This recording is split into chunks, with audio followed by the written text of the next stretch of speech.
Selam arkadaşlar, sıradaki rotamız Gölyazı.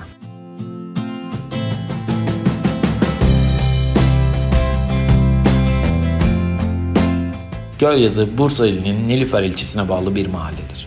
Bursa-İzmir karayolunun 35. kilometresinden güneye sapıldığında 7 kilometre içeride bulunan Gölyazı, Uluabat Gölü kıyısındaki iki alçak tepeden oluşan küçük bir yarımada üzerine kurulmuştur.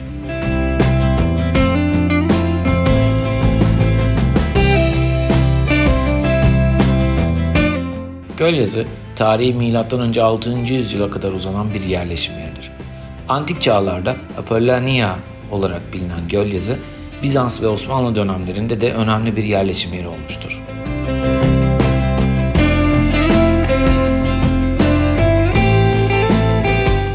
Eşsiz doğal güzellikleri ve tarihi dokusu ile Türkiye'nin en popüler turistik destinasyonlarından biridir.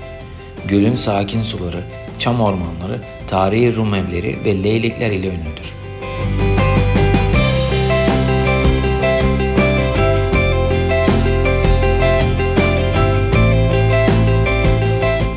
Gölyazı'nda ziyaret edilebilecek başlıca yerler: Gölyazı Rum evleri, Gölyazı Leylek Köyü, Gölyazı Manastırı, Gölyazı Yarımadası'dır.